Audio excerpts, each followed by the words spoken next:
You know that feeling when you're watching the weather report and the meteorologist starts using words like historic and unprecedented? Most sensible folks hear those words and think about stocking up on groceries or checking the generator. But there's always that one guy, maybe you know him, maybe you are him, who hears blizzard of the century and thinks, well, that sounds like the perfect time to test my gear. Meet Tom Hartley, a 52-year-old machinist from northern Minnesota who spent most of his adult life thinking he knew winter. 30 years of ice fishing, deer hunting in November snow, and fixing equipment in unheated shops will give a man that kind of confidence. Tom was the guy neighbors called when their snowblower died at midnight, the fellow who never bothered with a remote starter because the cold never killed anybody who knew how to dress for it. But on January 15th, 2019, Tom made a decision that would test every assumption he'd ever made about winter, about preparation, and about the difference between being tough and being smart. He loaded his truck with a homemade survival shelter, 3 days of supplies,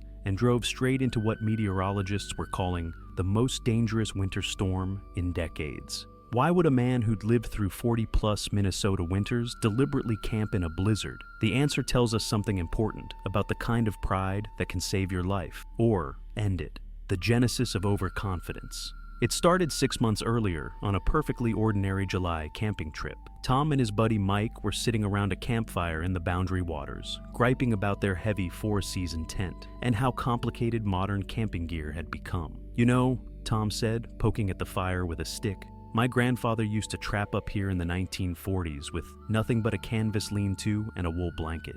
Made it through winters that would kill us soft modern types. Mike laughed. Yeah, well, your grandfather was probably tougher than either of us. Maybe, Tom said. Or maybe he just understood the fundamentals better. That conversation planted a seed. By August, Tom was researching traditional winter shelters. Quinzys, debris huts, lean-tos. By September, he'd started building prototypes in his garage. By October, he had a design he was convinced could handle anything a Minnesota winter could throw at it. The shelter Tom eventually built wasn't some primitive survival hut. This was engineered simplicity, a testament to what happens when a skilled tradesman applies 40 years of problem-solving experience to an ancient challenge. Picture a cross between a traditional lean-to and a modern bivvy built with aircraft cable, marine-grade canvas, and insulation techniques Tom had learned from years of winterizing equipment. The frame was aluminum tubing, light but strong, designed to shed snow and flex with wind. The walls were layered, outer canvas treated with marine-grade waterproofing, an air gap, then an inner layer of ripstop nylon with reflective backing. The floor was raised 6 inches off the ground on a platform of interlocked aluminum panels, insulated underneath with closed-cell foam. Tom had even rigged a small wood-burning stove with a chimney system that could heat the 6 to 8 foot interior to comfortable temperatures while venting safely outside. On paper, it was brilliant. In his backyard tests, it was flawless. In October and November, trial runs at a state park, it performed beyond expectation. The shelter stayed warm, dry, and stable through everything Tom threw at it. Rain, wind, even a modest snowstorm that dumped 8 inches overnight. But here's what Tom didn't account for: the difference between challenging conditions and catastrophic ones. The forecast that should have been a warning.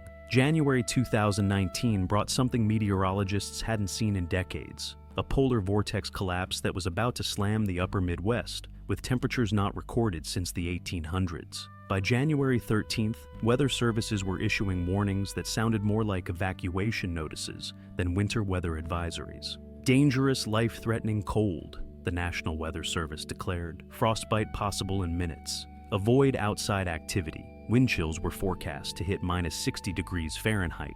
Sustained winds of 40 mph with gusts to 65. Snow accumulation of 18 to 24 inches, with drifting that could bury anything less than 8 feet tall. Emergency services were positioning extra crews and warning that response times could be hours, not minutes. Most reasonable people heard this forecast and canceled their weekend plans. Tom heard it and thought, finally, a real test. You have to understand the mindset. Tom wasn't reckless, at least he didn't think he was. In his mind, he was being methodical. He'd tested his shelter in moderate conditions. He'd refined the design, upgraded the materials, practiced the setup until he could do it in the dark. What good was all that preparation if he never pushed it to its limits? Besides, Tom told himself, he wasn't some weekend warrior heading out unprepared. He had decades of cold weather experience. He understood hypothermia, knew how to read the signs of frostbite, could build a fire in conditions that would stymie most people. He had backup plans for his backup plans. And he had one more thing that might have been the most dangerous element of all: absolute confidence in his abilities. The drive north. On the morning of January 15th, while most of Minnesota was battening down for the storm, Tom loaded his truck and headed north toward the Superior National Forest. His plan was straightforward: find a spot about 5 miles from the nearest road, set up his shelter, and ride out the storm in comfort while proving that old-school wisdom and modern materials could handle anything Mother Nature served up. The drive itself should have been a warning. Even at 10 a.m., with the storm still hours away, the wind was already picking up. The radio was full of cancellations: schools, businesses, events. The highway department was advising against all non-essential travel. Tom passed 3 vehicles in the ditch before he even reached his turnoff. But confidence is a funny thing. Every challenge Tom had overcome in his life, from learning machining as a young man to surviving a plant closure in his 40s, to building this shelter from scratch, had reinforced his belief that preparation and determination could solve any problem. Why should this be different? At the trailhead parking area, Tom's truck was the only vehicle. The Forest Service had closed the area to overnight camping, but Tom had done his homework. Technically, he'd be on National Forest land where dispersed camping was allowed year-round, as long as you were more than a quarter mile from established campsites. Legal loopholes are a beautiful thing when you're determined to prove a point. Loading his pack, Tom felt that familiar surge of anticipation that comes before any real adventure. The shelter components broke down into manageable pieces: frame sections, canvas panels, the small stove, insulation layers. Total weight, 42 pounds, not counting his personal gear, food, and emergency supplies. Heavy, but not unreasonable for a man who spent his days moving steel parts around a machine shop. The forecast called for the worst conditions to hit around 6 p.m. Tom figured he needed 3 hours to hike in and set up camp. That left him a comfortable margin to get everything ready before the storm arrived in earnest. What Tom couldn't know, what the meteorologists themselves didn't fully grasp, was that this storm was going to be different. Not just bigger or colder, but fundamentally more violent than their models predicted. The polar vortex wasn't just bringing Arctic air, it was bringing Arctic chaos. The questions that matter. As Tom shouldered his pack and started up the trail, he was thinking like an engineer. He had identified the problem, staying warm and safe in extreme conditions, designed a solution, the shelter, tested it systematically, and now he was ready to validate his work under real-world conditions. It was logical, methodical, and completely wrong. Because survival isn't just about engineering problems and technical solutions. It's about understanding that nature doesn't care about your test results or your confidence level. Winter doesn't negotiate. And when you're alone in the wilderness with a storm bearing down, the margin between challenging and deadly can disappear faster than you ever imagined. What Tom was about to learn, what anyone who's spent serious time in dangerous country eventually learns, is that there's a difference between being prepared and being wise. Preparation is about having the right gear, knowing the right techniques, understanding the risks. Wisdom is about knowing when not to use them. But wisdom is often earned the hard way, and Tom's education was just beginning. Why does this story matter to you? Maybe you've never built a survival shelter or planned a winter camping trip, but you've probably faced moments when confidence and preparation felt like armor against uncertainty. Maybe you've had to decide whether to push through a challenge or back away from it. Maybe you've wondered about the line between reasonable risk and dangerous pride. Tom's story, the decisions he made, the mistakes that followed, and what he learned in that frozen forest, offers lessons that go way beyond winter camping. It's about the difference between being tough and being smart, between testing your limits and exceeding them, and about what happens when 30 years of experience meets conditions unlike anything you've seen before. Over the next 7 parts, we'll walk through exactly what happened during Tom's encounter with that historic blizzard. We'll see how his carefully designed shelter performed under conditions that broke meteorological records. We'll watch him make life and death decisions with incomplete information and failing equipment. And we'll learn what he discovered about preparation, pride, and the thin line between confidence and overconfidence. Because sometimes the most valuable lessons come from the nights when everything goes wrong, and the only way out is through. We'll start with the shelter itself, how Tom designed it, why he thought it would work, and the 6 months of preparation that led him to believe he could handle anything winter threw at him. Because understanding what Tom built and why he believed in it so completely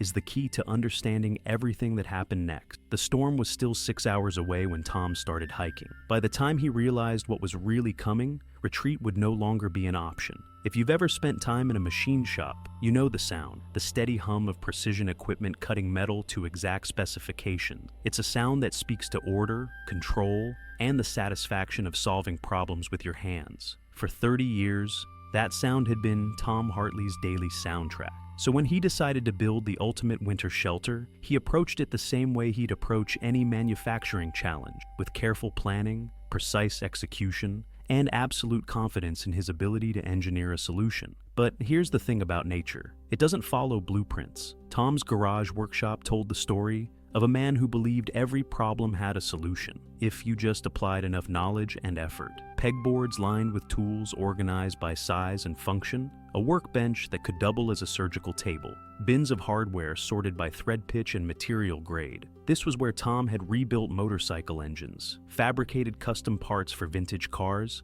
and designed improvements to factory equipment that his supervisors eventually adopted. Now, it was where he planned to outwit winter itself, the genesis of an obsession. That July campfire conversation with Mike hadn't just planted a seed, it had triggered something deeper. Tom came home from that trip and started researching traditional winter shelters with the same intensity he'd once applied to learning CNC programming. He filled notebooks with sketches of quinzees, debris huts, and lean-tos. He studied frontier survival accounts, Native American building techniques, and military field manuals. What he found fascinated him. For thousands of years, humans had survived brutal winters with nothing but natural materials and practical knowledge. They understood principles that modern campers had forgotten: how body heat moved through different materials, why certain shapes shed wind better than others, how to create warmth without wasting energy. But Tom also spotted what he considered fatal flaws in traditional designs. Canvas leaked.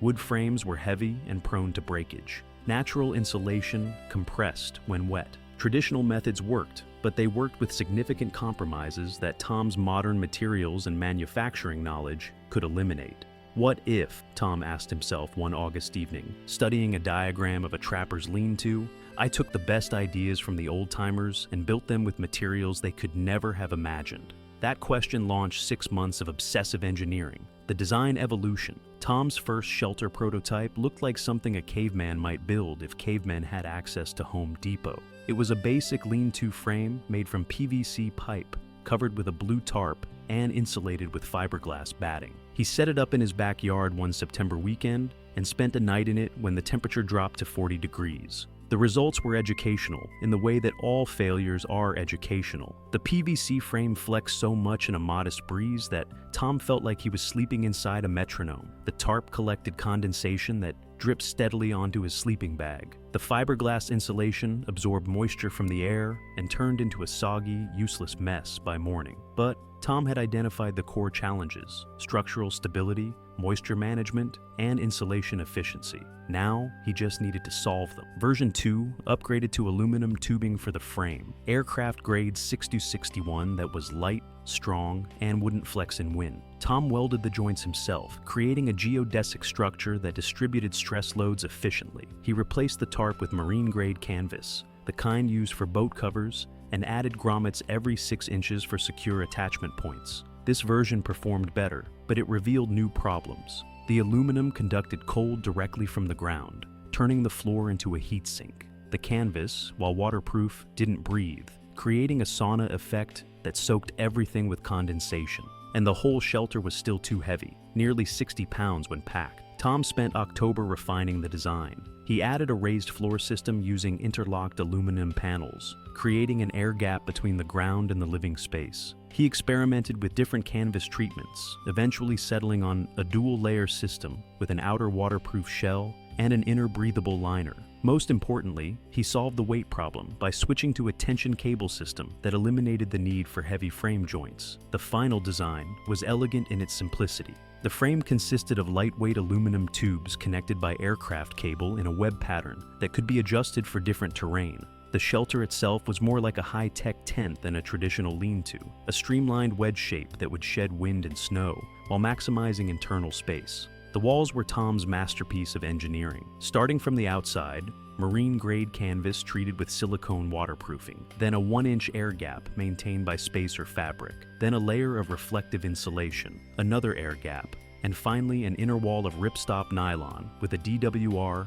durable water repellent coating. This 5-layer system would keep moisture out, heat in, and eliminate the condensation problems that plagued simpler designs. Testing phase. When confidence builds. By November, Tom was ready for field trials. He started small, overnight trips to a state park 30 minutes from home, where he could bail out easily if something went wrong. The results exceeded his expectation. The first real test came during a November cold snap that dropped temperatures to 15 degrees with 20-off winds. Tom set up the shelter in an exposed field, deliberately choosing the worst possible location. Inside, with just his body heat and a single candle, the temperature stayed a comfortable 50 degrees while the wind howled outside. The aluminum frame didn't flex, the canvas didn't leak. The insulation system worked exactly as designed. Hot damn, Tom said to himself, lying in his sleeping bag and listening to the wind try unsuccessfully to shake his shelter. This thing actually works. The second test was even more successful.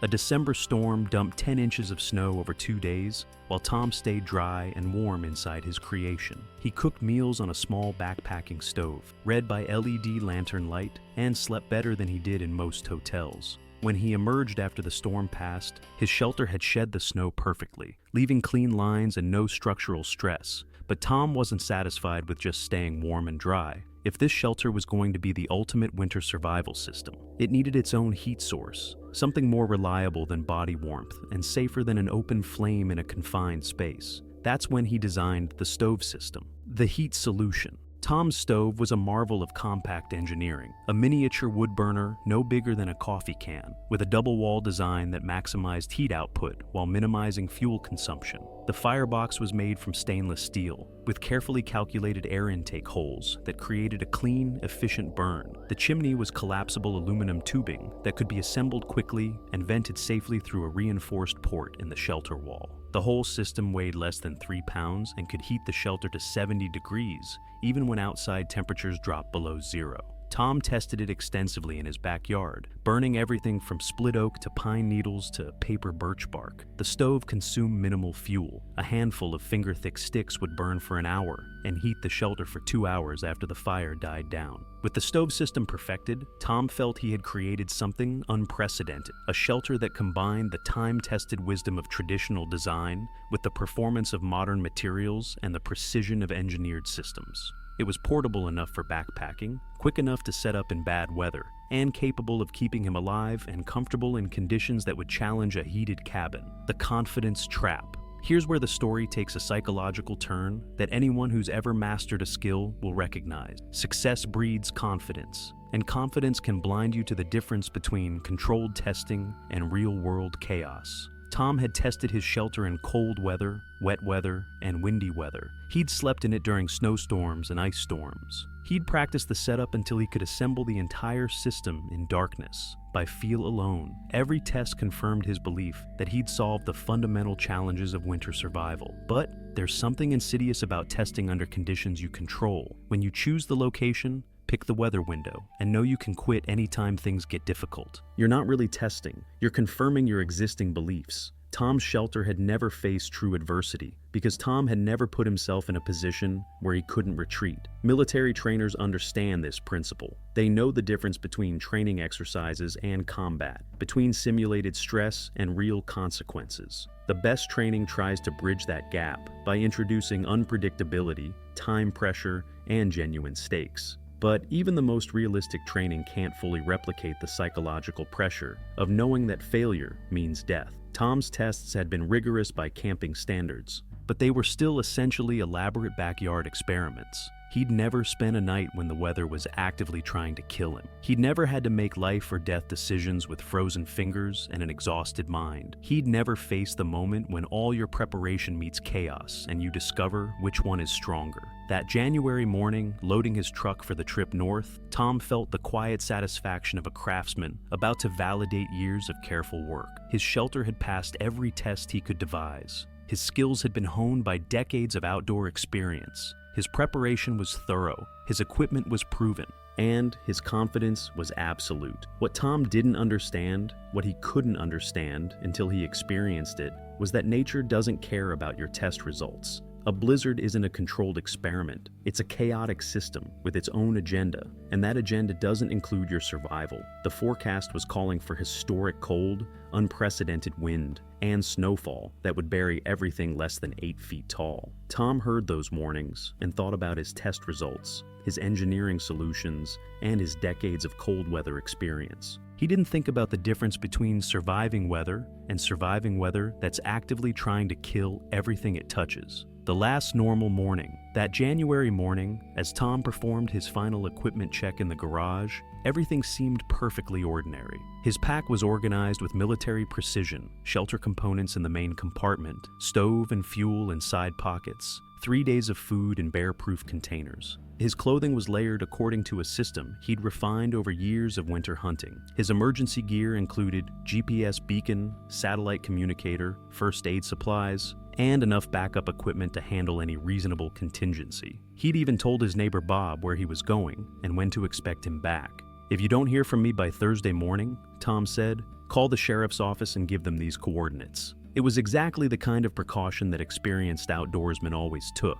What Tom couldn't know, loading that pack in his warm garage while snow was just beginning to fall outside, was that he was about to discover the difference between preparation and wisdom. All his tests, all his engineering, all his confidence, they were about to meet something they'd never encountered before, a storm that didn't follow the rules. By the time Tom realized what was really coming for him, he'd be 5 miles from his truck, in a forest that was about to become one of the most dangerous places on Earth, with nothing but his homemade shelter and 30 years of confidence to keep him alive. The irony is that Tom's shelter was actually brilliantly designed. His engineering was sound, his materials were first-rate, and his craftsmanship was exceptional. Under normal winter conditions, even severe normal winter conditions, his creation would have performed flawlessly. But what was heading toward northern Minnesota that January afternoon wasn't normal winter weather. It was something that meteorologists would later struggle to categorize, something that challenged the fundamental assumptions about what winter storms could do to the landscape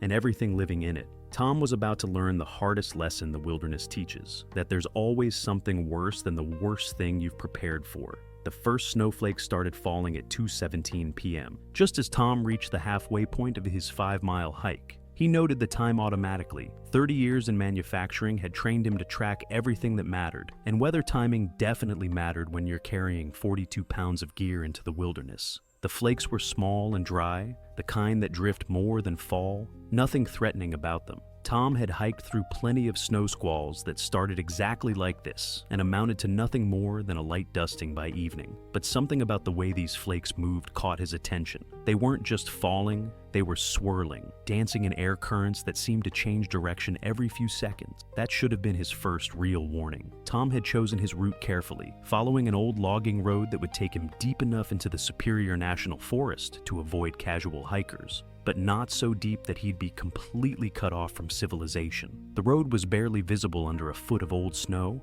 but Tom had walked it before. He knew every landmark, the lightning-struck pine at mile 2, the beaver pond that would be frozen solid by January, the granite outcropping where he planned to make camp. By 3:30, he was making good time despite the pack weight. The temperature was holding steady around -10, cold enough to keep the snow from getting sticky, but not so cold that his extremities were suffering. Tom's layering system was working perfectly. Wool base layer, fleece mid-layer, and a Gore-Tex shell that breathed enough to prevent overheating while blocking the wind that was starting to pick up through the trees. But that wind was telling a story Tom wasn't listening to yet. The deception of steady progress. There's something seductive about making good progress toward a goal, especially when conditions seem manageable. Every step forward confirms your planning, validates your decisions, and builds confidence in your ability to handle whatever comes next. Tom was feeling that familiar satisfaction as he passed familiar landmarks and stayed on schedule despite the deteriorating weather.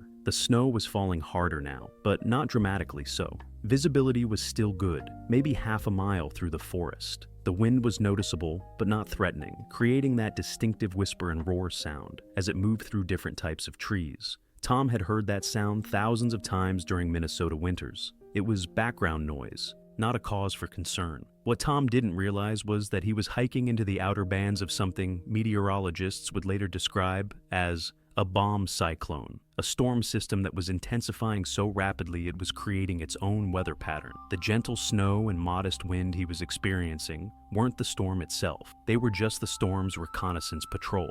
By 4 p.m., Tom reached his intended campsite, a natural clearing about the size of a basketball court, sheltered on 3 sides by mature pine and open to the south for solar heating during the day. He'd scouted this spot the previous fall and marked it on his GPS.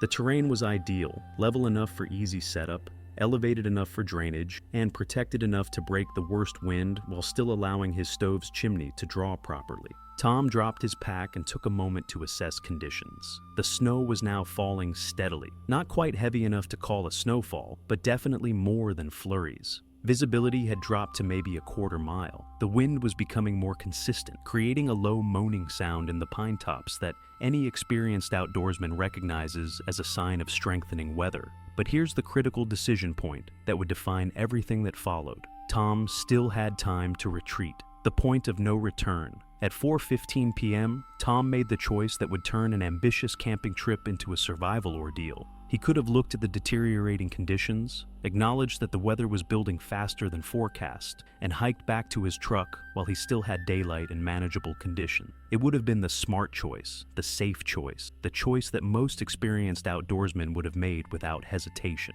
Instead, Tom started unpacking his shelter. Why? Because confidence is a powerful drug, and Tom was still high on 6 months of successful testing. Because retreat felt like admitting defeat before the battle had even started. Because, in Tom's mind, this was exactly why he'd built his shelter, to handle conditions that would send other people running for cover. Most importantly, because Tom was still thinking like an engineer, instead of thinking like prey. Engineers solve problems by breaking them down into manageable components, testing solutions systematically, and applying lessons learned to future challenges. It's a methodical, rational approach that works brilliantly in controlled environments. But nature isn't a controlled environment, and storms don't follow engineering protocols. What Tom should have been thinking about was the fundamental reality of winter survival. You don't survive by beating winter, you survive by avoiding situations where winter can beat you. Every experienced trapper, hunter, and wilderness traveler understood this principle. You didn't stay out when the weather turned dangerous because proving your toughness was never worth risking your life. But Tom was thinking about test results and design specifications, not survival odds and safety margins. Setup under pressure. The shelter setup that had taken Tom 20 minutes in his backyard now stretched to over an hour in deteriorating condition. The wind kept catching the canvas panels, turning what should have been simple assembly into a wrestling match with equipment that seemed determined to escape. The aluminum frame pieces, slippery with snow and condensation, required bare hands to assemble properly, and bare hands in -15-degree weather had a very short working time before they became clumsy and unreliable. But Tom pushed through, drawing on decades of experience working with equipment in cold conditions. He'd replaced hydraulic lines on earth-moving equipment at -20. He'd rebuilt truck engines in January. Cold hands and difficult conditions were just part of getting the job done. By 5:30, as the last daylight was fading, Tom had his shelter erected and secured. From the outside, it looked exactly like it had during his backyard tests. A streamlined wedge that shed wind efficiently, with guy lines properly tensioned and the stove chimney extending safely above the roofline. Inside, the space was remarkably comfortable considering the conditions outside. The raised floor kept him off the frozen ground. The insulation layers were blocking wind and retaining heat, and the compact interior felt cozy rather than cramped. Tom fired up his stove system and felt that familiar surge of satisfaction as the temperature inside climbed from below 0 to nearly 50 degrees within minutes. This was what he'd built the shelter for, the ability to create a warm, safe haven in conditions that would challenge much larger and heavier structures. For the first time since leaving his truck, Tom allowed himself to relax. He'd made it to his campsite, set up his shelter, and demonstrated that his system worked under real-world conditions. The snow was still falling, and the wind was still building, but he was warm, dry, and comfortable. Whatever the night brought, he was ready for it, or so he thought. The sound that changes everything. At 6:45 p.m., just as Tom was heating water for his dinner, he heard a sound that made him pause mid-motion. It wasn't the familiar whisper and roar of wind through trees. It wasn't the gentle patter of snow on canvas. It was a deep, rumbling vibration that seemed to come from everywhere at once. The sound of massive air masses colliding with enough force to shake the ground. Tom stepped outside to investigate and immediately understood that everything had changed. The gentle snowfall had transformed into something that looked more like a horizontal sandstorm. Snow wasn't falling, it was flying, driven by winds that had to be gusting over 40 miles per hour. The temperature had dropped at least 10 degrees in the past hour. Most significantly, the visibility had gone from manageable to nearly zero. Tom could barely see the tree line 20 feet away. This wasn't the gradual weather deterioration he'd expected based on the forecast. This was rapid onset, severe weather. The kind that catches people unprepared because it develops faster than human decision-making processes can adapt to changing conditions. Tom Duck walked back into his shelter, sealed the entrance, and checked his weather radio. The news wasn't encouraging. The storm had intensified beyond predictions and was now being described as extremely dangerous and potentially historic. Wind chills were expected to reach minus 60 degrees. Sustained winds of 50 mph with gusts to 75, snow accumulation of 24 to 36 inches, with drifting that could bury structures and vehicles. Emergency services were advising people to avoid all travel and to stay indoors until the storm passed. Several counties had declared emergencies and activated National Guard units for potential rescue operations. Tom stared at the radio for a long moment, processing the implications. He was now 5 miles from his truck, in zero visibility conditions, with winds strong enough to make hiking not just difficult, but potentially fatal. Even if he wanted to retreat, and part of him was starting to consider that option, it was no longer practical or safe. For the first time since leaving home, Tom felt the cold touch of genuine concern. When confidence meets reality, the psychological shift from confidence to concern happens gradually, then suddenly. One moment you're feeling good about your preparations and pleased with your performance. The next moment you're staring at weather conditions that exceed every assumption you've made about what you're capable of handling. Tom tried to maintain his engineering mindset. His shelter was performing exactly as designed. The frame was stable, the insulation was working, the stove was maintaining comfortable interior temperatures. All his systems were functioning properly. He had 3 days of food, adequate fuel for his stove, and emergency communication equipment if things got truly desperate. But engineering solutions work best when problems follow predictable patterns. Storms, especially storms like the one now hammering Tom's camp, don't follow patterns at all. They improvise, escalate, and introduce variables that no amount of testing can anticipate. The first sign that Tom's situation was evolving beyond his control came at 8:30 p.m. when a gust of wind hit his shelter with enough force to flex the aluminum frame and snap one of his guy lines. The shelter held, the engineering was sound, and the materials were strong, but Tom could feel the entire structure moving in ways it had never moved during his tests.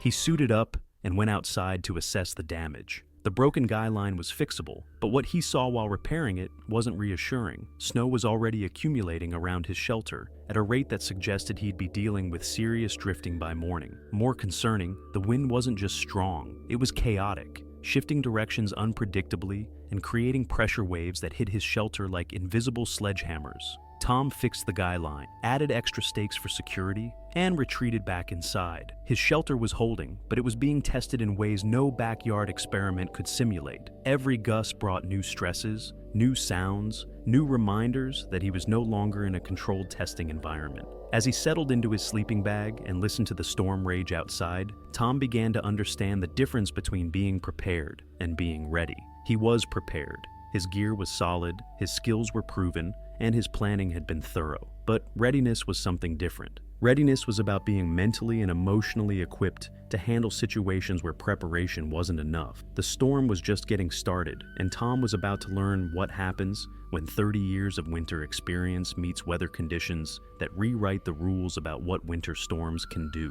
Outside his shelter, the wind was building to a sustained roar that drowned out every other sound. Inside, the temperature was holding steady and the stove was burning efficiently. Tom had food, water, fuel, and shelter. By every reasonable measure, he should have been able to ride out whatever was coming. But reasonable measures assume reasonable weather, and what was heading toward Tom's camp over the next 12 hours would challenge every assumption about what constituted survivable conditions in the modern world. The test Tom had sought was about to begin in earnest. The only question was whether his shelter and his confidence would survive until morning.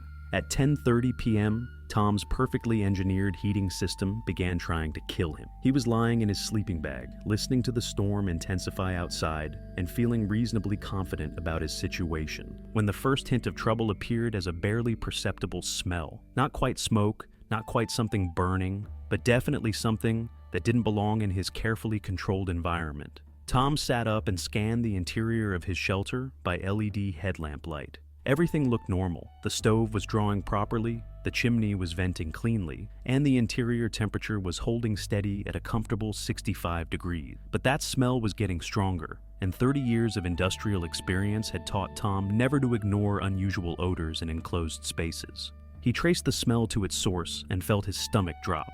The chimney pipe, where it passed through the reinforced port in his shelter wall, was glowing dull red in the darkness. Tom's heating system, which had performed flawlessly during months of testing, was now producing temperatures hot enough to melt the very shelter it was supposed to heat. The combination of extreme outside cold and the stove running at maximum output to maintain interior warmth was creating chimney temperatures that exceeded his design specifications by hundreds of degrees. This is how survival situations escalate, not through dramatic catastrophic failures, but through the gradual breakdown of systems you've learned to trust completely. The engineering trap. Tom's stove system represented some of his best work, a compact, efficient design that maximized heat output while minimizing fuel consumption. During his testing phase, it had performed beautifully in temperatures down to -20 degrees. The chimney had never gotten more than warm to the touch, and the shelter wall around the chimney port had shown no signs of heat stress. But those tests had been conducted in Tom's backyard, where the outside temperature rarely dropped below -15 and never stayed there for extended periods. Now, with outside temperatures approaching -30 and wind chills hitting -50, the stove was working harder than it had ever worked before. The greater temperature differential between inside and outside was creating more efficient heat transfer through the chimney walls, which meant higher chimney temperatures, which meant his carefully calculated safety margins were evaporating along with his confidence. Tom faced a choice that every engineer dreads: shut down the system that's keeping you alive, or continue operating it beyond safe parameters and hope nothing catastrophic happens. It was like discovering that your car's brakes are overheating while you're driving down a mountain. You need them to survive, but using them might kill you. He made the only sensible decision. Tom shut down the stove. The temperature inside his shelter began dropping immediately. When warm becomes cold, fast. You don't realize how much you depend on artificial heat until it's gone. Tom's shelter, which had felt cozy and secure with the stove running, suddenly seemed fragile and temporary. The wind outside, which had been background noise when he was warm, now sounded like something actively trying to get inside and freeze him to death. The temperature drop was relentless. 60 degrees became 50, 50 became 40. By midnight, Tom could see his breath forming clouds in the LED light, and frost was starting to form on the interior walls where his body moisture met the cooling fabric. Tom tried restarting the stove at a lower setting, thinking he could find a balance between warmth and safety. But even at minimum output, the chimney temperatures climbed dangerously high within minutes. The extreme cold outside was creating thermal dynamics that his testing had never encountered. Every BTU the stove produced was being sucked away so rapidly that the only way to maintain interior warmth was to run the system beyond its safety limits. This is the cruel mathematics of extreme weather. It doesn't just make everything harder, it makes previously safe systems dangerous and previously reliable equipment unreliable. Tom shut the stove down again and began implementing his backup heating plan, layering, movement, and body heat conservation techniques he'd learned during military training decades earlier. He put on every piece of clothing he'd brought, arranged his sleeping bag and pad for maximum insulation efficiency, and settled in for what he now understood would be a very different kind of night than he'd planned. The temperature inside the shelter continued falling, the sound of structural stress. By 1 a.m., Tom's shelter was being tested beyond anything he could have imagined during the design phase. The wind had shifted to a more consistent westerly direction, which meant it was hitting his shelter at its most vulnerable angle. Instead of the streamlined wedge shape deflecting wind efficiently, the storm was finding ways to get underneath the structure and create lift. Tom could feel the entire shelter flexing with each gust. The aluminum frame, which had seemed bomb-proof during backyard testing, was now moving visibly under the stress of sustained 50 NF winds, with gusts that felt closer to 70. The guy lines were singing under tension, and the fabric walls were snapping and popping like sails in a gale. But the most unnerving sound was one Tom hadn't heard during any of his tests: the deep, resonant vibration of the aluminum frame itself, oscillating under wind load. It was a sound that spoke to metal fatigue, stress concentration points, and the possibility of catastrophic failure. Tom had designed his shelter to handle severe weather, but he'd never considered that severe might include winds strong enough to generate structural harmonics. He'd tested for static loads and modest dynamic loads, but not for the kind of chaotic, multi-directional stress that a true blizzard could generate. Every gust now brought the possibility that something critical would break: a frame joint, a guy line, a fabric panel, and transform his engineered shelter into a collection of expensive debris. When experience becomes liability, Tom's military training had included cold weather survival, and those lessons were now his primary defense against a situation that was spiraling beyond his civilian preparations. He knew how to layer clothing for maximum insulation, how to conserve body heat through positioning and movement, and how to recognize the early signs of hypothermia. But military survival training is designed around different assumptions. It assumes you have teammates to share body heat and watch for danger signs. It assumes rescue is coming within hours or days. Most importantly, it assumes you're young, fit, and operating on adrenaline and military discipline. Tom was 52 years old, alone, and dealing with the slow burn stress of equipment failure rather than the acute stress of combat survival. The techniques that had worked for him as a 20-year-old soldier weren't translating directly to his current situation. The isometric exercises that were supposed to generate body heat left him sweating inside his layers, which then turned to ice when he stopped moving. The breathing techniques that were supposed to conserve energy seemed to work fine until a particularly violent gust reminded him that his shelter might not last the night.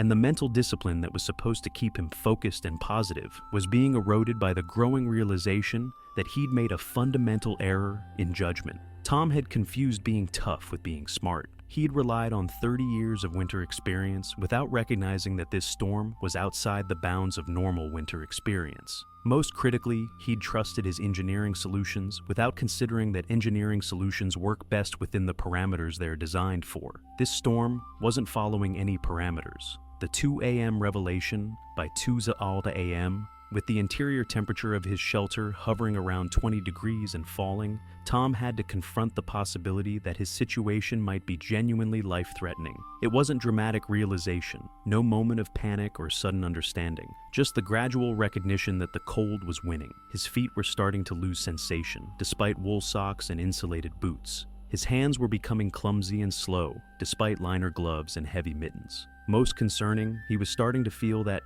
peculiar drowsiness that experienced outdoorsmen know as an early warning sign of hypothermia. Tom began what military survival instructors call honest assessment, the process of evaluating your situation without ego, optimism, or wishful thinking. The results weren't encouraging. His primary heating system was unusable due to fire hazard. His shelter was holding together, but being stressed beyond design limits. Outside conditions were deteriorating rather than stabilizing. He had no realistic chance of hiking out until the storm passed, which weather reports suggested wouldn't happen for at least another 18 hours. Most critically, he was already showing early signs of cold injury, and the night was only half over.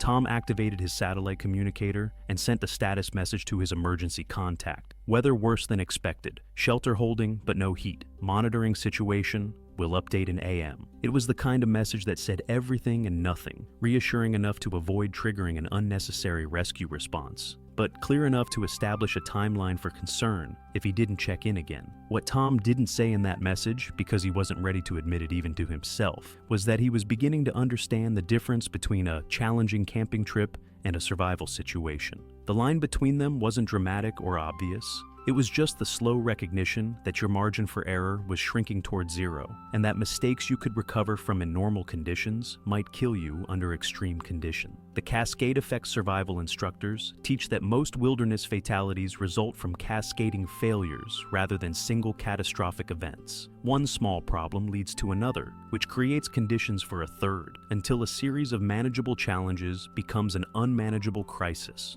Tom was now experiencing cascade failure in real time. The heating system failure had led to rapid temperature drop. Temperature drop was leading to reduced manual dexterity and early hypothermia symptoms. Those symptoms were affecting his decision-making ability and physical performance. Reduced performance was making it harder to address other problems, like the increasing structural stress on his shelter. Meanwhile, the storm continued intensifying. What had started as heavy snow and strong wind was now approaching whiteout conditions, with sustained winds that were bending trees and creating snowdrifts that were already burying the lower portions of his shelter. Tom could feel the psychological weight of these cascading problems. Each new challenge seemed to multiply the difficulty of dealing with existing challenges. The cold made everything harder. The darkness made assessment difficult. The wind made any outside work dangerous. And the knowledge that conditions were still deteriorating made it impossible to maintain the optimistic mindset that had carried him this far. For the first time since leaving his truck,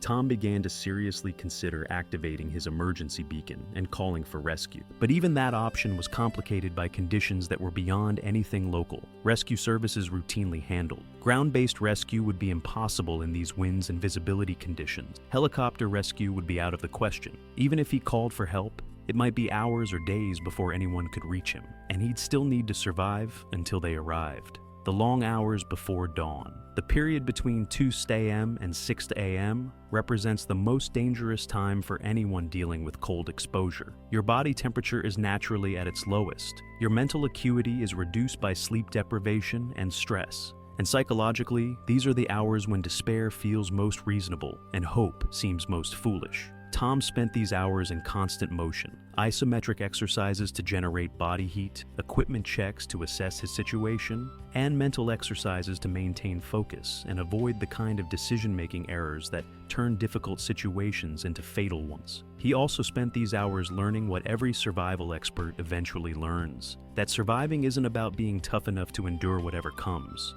It's about being smart enough to avoid situations where toughness isn't enough. Tom's shelter was still intact, but it was being pushed to its limits by conditions that exceeded his design parameters. His body was still functional, but he was showing clear signs of cold stress that would compound over time. His equipment was mostly working, but critical systems had already failed in ways he hadn't anticipated. Most importantly, Tom was beginning to understand that the storm battering his camp wasn't just severe weather. It was the kind of extreme event that reveals the difference between theoretical preparation and practical reality. The wind outside wasn't just strong, it was relentless. The cold wasn't just uncomfortable, it was aggressive. And the isolation wasn't just solitude, it was the recognition that he was completely responsible for his own survival, in conditions that were testing the limits of what survival was possible. As the first hint of gray dawn appeared through the snow-covered fabric of his shelter, Tom faced a new set of calculations. He'd survived the night, but barely. The storm showed no signs of weakening, and the day ahead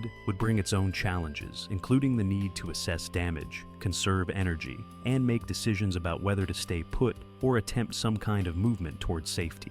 What Tom didn't know yet was that the worst part of the storm was still coming, and that his real test of survival was just beginning. There's a particular kind of cold that reaches through every layer of protection you have and reminds your bones what winter really means. At 2:30 a.m., with his shelter's interior temperature hovering around 15 degrees and falling, Tom Hartley was learning what that cold felt like. It wasn't the sharp, clean cold of a January morning when you step outside to start your truck. It wasn't even the deep, steady cold of working in an unheated garage all day. This was something more aggressive, cold that seemed to have weight and intention, cold that pressed against you from all directions and found every gap in your defenses. Tom's feet had gone completely numb an hour ago. His hands were barely functional, despite 2 pairs of gloves. Most concerning, he was starting to feel a weird sense of comfort about his situation, a kind of dreamy acceptance that experienced outdoorsmen recognize as one of hypothermia's most dangerous symptoms. When your brain starts telling you that freezing to death might not be so bad,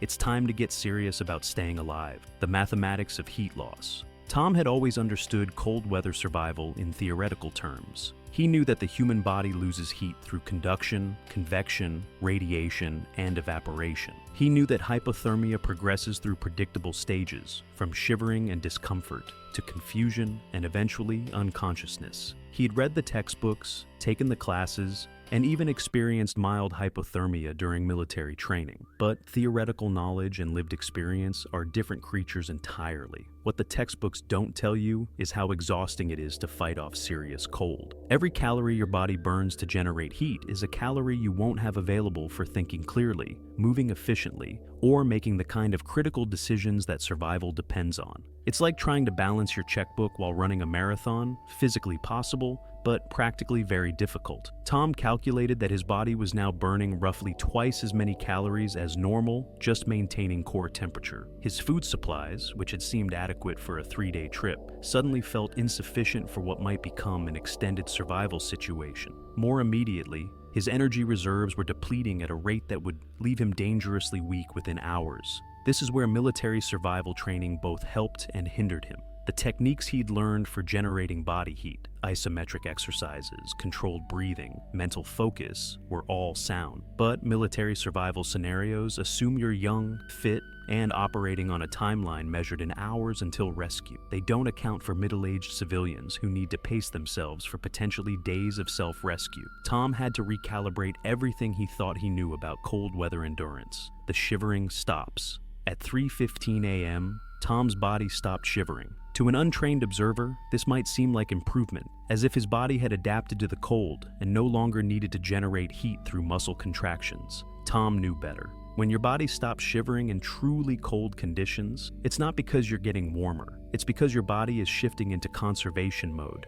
shutting down non-essential functions to preserve core temperature and keep vital organs functioning. It's the physiological equivalent of your car's engine going into limp mode when it overheats. You're still running, but just barely, and not for much longer. Tom forced himself to begin deliberate movement exercises, controlled muscle contractions that would generate heat without depleting his energy reserves too quickly. Push-ups were out of the question in his cramped shelter, but he could do isometric holds, leg raises, and the kind of subtle movements that might not generate much heat but would keep his blood circulating and maintain some muscle function. The exercises helped, but they also revealed another problem. Tom's coordination was becoming noticeably impaired. Movements that should have been automatic, zipping and unzipping his sleeping bag, operating his headlamp, even simple tasks like opening a water bottle, now required conscious effort and multiple attempts. Fine motor control is one of the first casualties of hypothermia, and Tom was losing it steadily.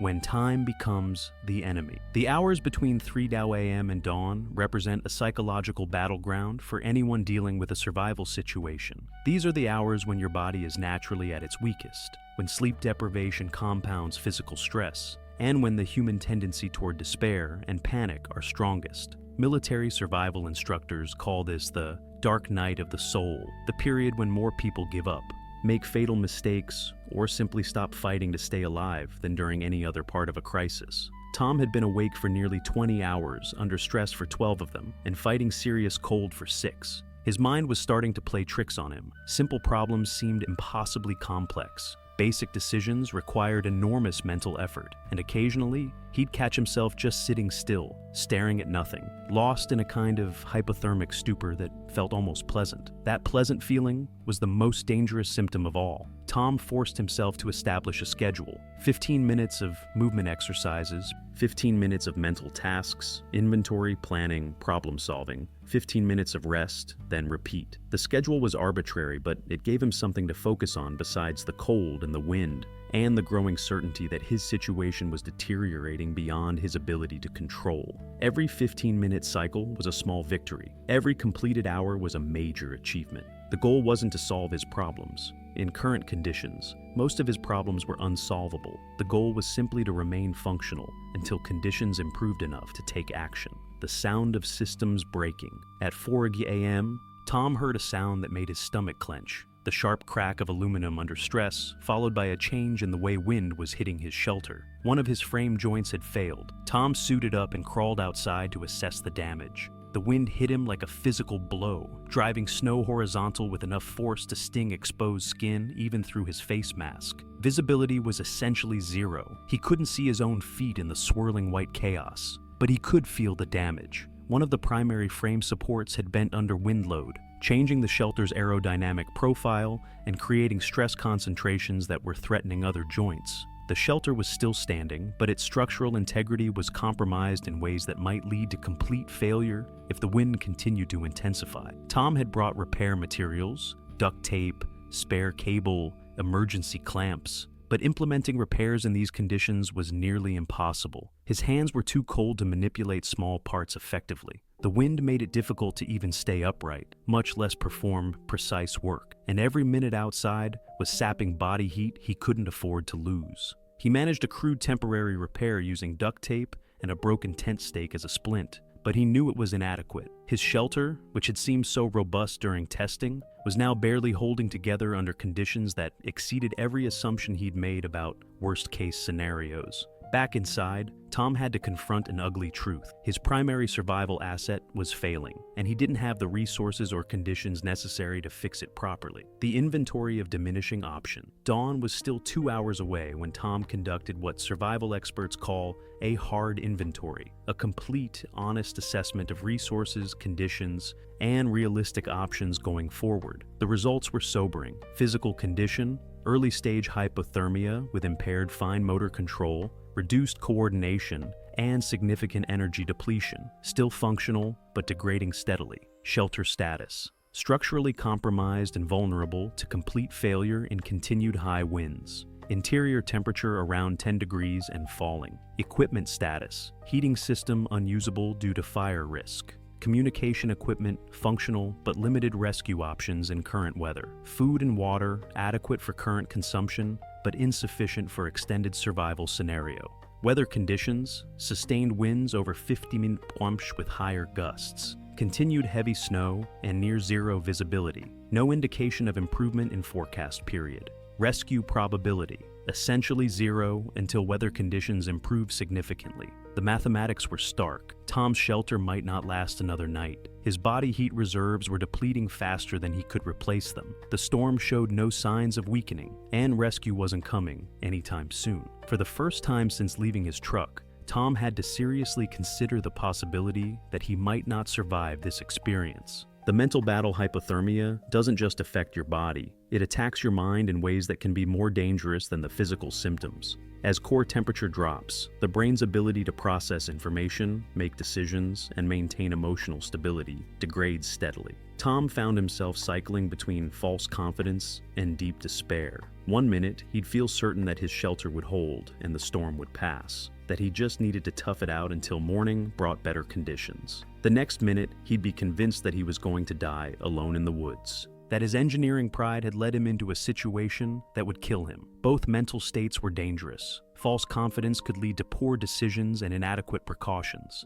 Despair could lead to giving up when survival was still possible. Tom fought both tendencies by focusing on immediate, concrete tasks. Check the shelter's guidelines, adjust his layering system, eat a small amount of high-energy food, perform movement exercises, document his situation in case rescue teams needed to understand what had happened. Small and manageable tasks kept his mind engaged and gave him a sense of agency in a situation where most variables were beyond his control. The 5 a.m. crisis. At 5 a.m., just as the first hint of gray dawn was beginning to penetrate the storm, Tom's shelter suffered its most serious structural failure yet. A combination of wind load and accumulated snow weight caused a cascade failure that left one entire side of his shelter partially collapsed. Tom found himself trapped under canvas and aluminum framing, with wind and snow pouring through the gaps in his previously secure refuge. The interior temperature, which had been hovering around 10 degrees,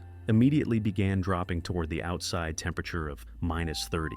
This was the moment when preparation met reality, and reality won. Tom had trained for equipment failures, but always with the assumption that he'd have time and space to implement solutions. He'd never considered being trapped under his own collapsed shelter, while a blizzard tried to bury him alive. Working by feel in near complete darkness, Tom managed to free himself from the tangled frame and canvas. But his shelter, the engineering masterpiece he'd spent 6 months perfecting, was now essentially destroyed. He had the materials to construct some kind of crude lean-to, but not the conditions or energy reserves necessary to build anything that would provide meaningful protection. Tom was now facing the core challenge of wilderness survival, staying alive with improvised solutions when your primary plans have failed completely. Dawn approaches. As 6 a.m. approached and the first weak light of dawn began to filter through the storm, Tom took stock of his situation with the kind of brutal honesty that survival requires. His shelter was gone. His heating system was unusable. His body was showing clear signs of hypothermia and cold injury. The storm was continuing with undiminished intensity. Rescue was not coming. But Tom was still alive, still thinking, and still capable of action. He had materials to work with, knowledge to draw on, and the stubborn determination that had carried him through 40 years of solving problems under pressure. The night had taught him the difference between confidence and wisdom, between preparation and adaptability, and between surviving challenges and surviving chaos. Now the day ahead would test everything he'd learned about what it really means to stay alive when nature is actively trying to kill you. The storm wasn't finished with him yet. Neither was Tom finished with the storm. Outside, the wind continued its relentless assault on everything standing. Inside his destroyed shelter, Tom began planning how to survive another 18 hours in conditions that had already pushed him to the edge of what human endurance could handle. The real test was just beginning.